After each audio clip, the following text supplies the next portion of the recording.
Hello everyone, আসসালামু আলাইকুম। Welcome back to my another new blog.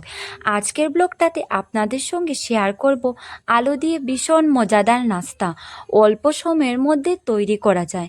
এই রেসিপিটা তৈরি করা খুবই সহজ আর উপকরণগুলো একদমই হাতের কাছে আর খুবই তাড়াতাড়ি আপনারা বানিয়ে নিতে পারেন আলুর পকোড়া। তো আমি কীরকম বানাই আপনারা ফুল ব্লগটা দেখতেই থাকুন। তো এখানে আমি আলু ছোট ছোট কয়েকটা নিয়ে নিয়েছি। এখন আমি আলুগুলো ছিলে নেব, আপনারা সাইজ অনুযায়ী আলু দিতে পারেন। তো দেখতেই পাচ্ছেন এখানে আমি আলু ছিলে ওয়াশ করে একটা প্লেটে নিয়ে নিয়েছি।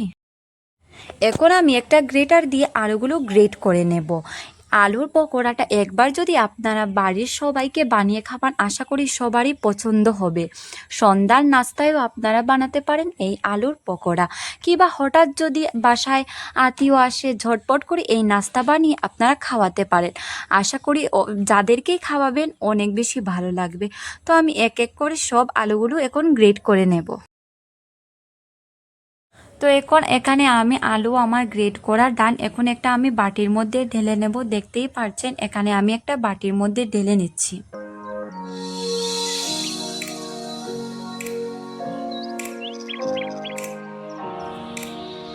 তো এখানে আমি এখন জল দিয়ে দিচ্ছি। জল দিয়ে ভালো করে 2-3 বার ধুতে হবে, কারণ আলুর গায়ে যে কালো কোষগুলো থাকে এগুলো থাকলে পরবর্তীতে যখন নাস্তা বানাবো তাহলে কালো হয়ে যাবে। তাই আগে হাত দিয়ে ভালো করে আমি মিশিয়ে ধুয়ে নিচ্ছি, যাতে আলুর গায়ে ভালো করে কোষটা উঠে যায়। তো এখানে আমি এখন পেঁয়াজ কুচি দিয়ে দিচ্ছি। এখানে আমি বড় বড় 2টা পেঁয়াজ নিয়েছি। এখন আমি 2-3টা কাঁচা লঙ্কা এখানে দিয়ে দিচ্ছি। আপনারা জাল অনুযায়ী অ্যাড করতে পারেন কাঁচা লঙ্কা। এখন যা যা গুঁড়ো মশলা আছে সবগুলো অ্যাড করে দেব। প্রথমেই আমি এখানে হলুদের গুঁড়ো দিয়ে দিয়েছি 1/2 চা চামচ। দেন আমি মরিচের গুঁড়ো দিয়ে দিচ্ছি। আপনারা জাল অনুযায়ী মরিচের গুঁড়ো দিতে পারেন। এখন আমি জিরের গুঁড়া দিয়ে দিচ্ছি। এখন স্বাদ অনুযায়ী আমি এখানে নুন অ্যাড করছি। এখন আমি একসাথে মিশিয়ে নেব। এই নাস্তাটা বানানো অনেক বেশি সহজ, আপনারা বানিয়ে দেখতে পারেন।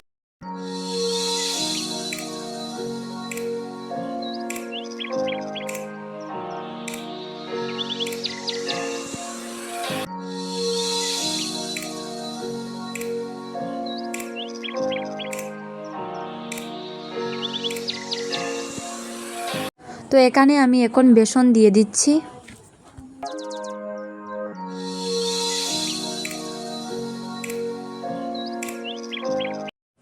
তো বেসন দেওয়ার পর এখন আমি ভালো করে এটা মিশিয়ে নেব। এখন আমি একটু জল অ্যাড করে দিচ্ছি। আপনারা বুঝে শুনে জল দেবেন, কারণ বেশি জল হলে হবে না। তো আপনারা যখন এই মিশ্রণটা বানাবেন ভালো করে দেখিয়ে শুনে জল দিয়ে দেবেন। অনেকক্ষণ ভালো করে মিশানোর পর দেখতেই পাচ্ছেন আমার অনেক সুন্দর একটা মিশ্রণ তৈরি হয়ে গিয়েছে। এখন ঝটপট করে আমি বানিয়ে ফেলবো।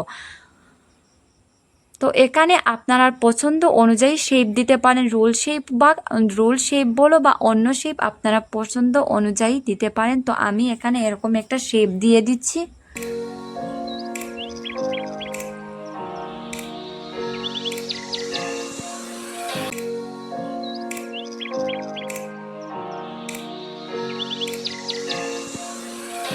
তো এখানে আমি নাস্তাগুলো তৈরি করে নিয়েছি গোল আকারে। আপনারা চাইলে আপনারা পছন্দ অনুযায়ী শেপ বানাতে পারেন। তারপর চুলার মধ্যে একটা কড়াই আমি তেল দিয়ে দিয়েছি। এখন মিডিয়াম আকারে গরম করে নিয়ে নাস্তাগুলো ভেজে নেব। তো এখানে আমার মিডিয়াম আকারের তেলটা গরম হয়ে গিয়েছে। এক এক করে আমি নাস্তাগুলো দিয়ে দেব। আর বাইরে অনেক বেশি বৃষ্টি আসছে। আমি জানি না আপনারা ব্যাকগ্রাউন্ডে বৃষ্টির সাউন্ড শুনতে পারছেন কি না। সাউন্ডটা যদি শোনা যায় তাহলে প্লিজ একটু ইগনোর করবেন। তো আমি এক এক করে আমি দিয়ে দিচ্ছি সবগুলো নাস্তা। এখন আমি ভালো করে নেব।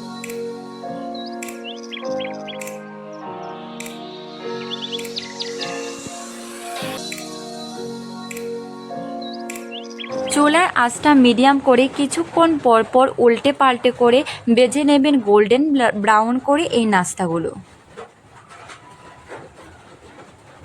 তো আমি এক এক করে সবগুলো এখন আমি দেখছি এই পাশটা হচ্ছে কিনা, তাই জন্য আমি এখানে উল্টাচ্ছি।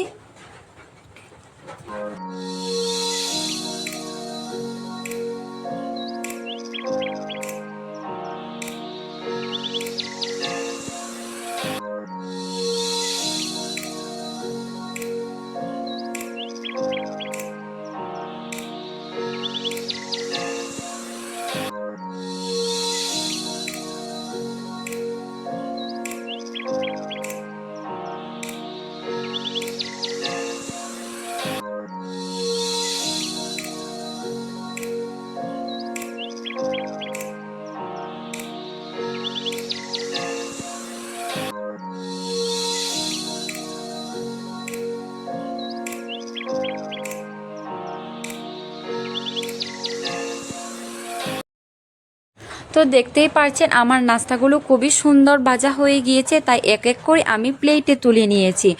আজকের আমার আলুর পকোড়াটা আপনাদের কীরকম লেগেছে অবশ্যই কমেন্ট বক্সে জানিয়ে দেবেন। তো আজকের মতো এখানেই বিদায় নিচ্ছি। আপনাদের ভালো লাগলে অবশ্যই do like, comment, share and subscribe the channel. দেখা হচ্ছে নেক্সট অন্য কোনো ব্লগ নিয়ে। তো আপনারা ভিডিও দেখেন কিন্তু লাইক দেন না গাইজ। ভালো লাগলে অবশ্যই চ্যানেলটা সাবস্ক্রাইব করবেন।